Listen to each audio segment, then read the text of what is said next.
Indonesia.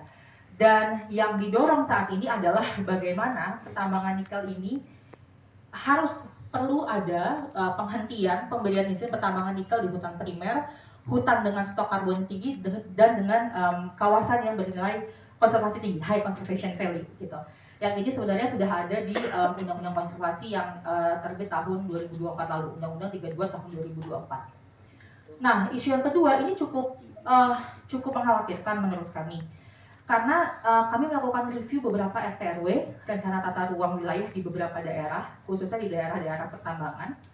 Ternyata cukup banyak rencana tata ruang wilayah di daerah, di kabupaten, tingkat kabupaten, yang memperbolehkan adanya pertambangan, termasuk pertambangan nikel, di kawasan bencana sebenarnya.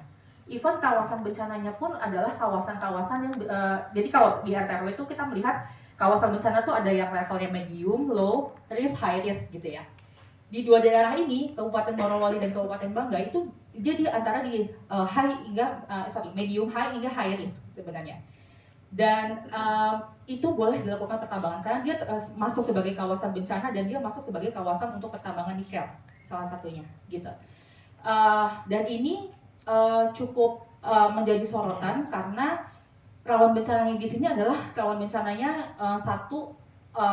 landslide, longsor gitu ya, longsor, banjir, dan ada juga air pasang laut gitu. Jadi cukup dan gempa. Dan ini ya sepertinya perlu untuk direview sebenarnya kalau beberapa rencana tata ruang ini sehingga tidak bisa lagi ada rencana tata ruang kemudian memperbolehkan adanya konsensi pertambangan nikel yang berada di kawasan rawan bencana. Dan sebenarnya cukup banyak yang tadi Bu Alin juga menyampaikan memperbolehkan pertambangan di pulau-pulau kecil gitu.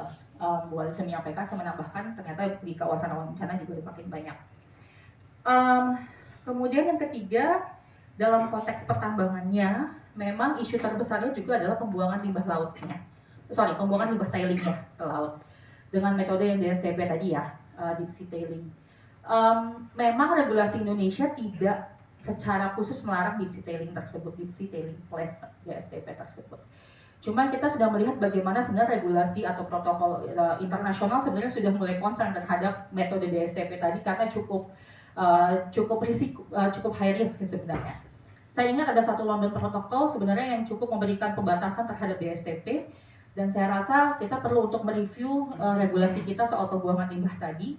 Karena unless, apalagi Indonesia sudah mau mencanangkan sebagai Coral Triangle area ya, dan Maluku Utara salah satunya yang masuk ke dalam Coral Triangle area tadi.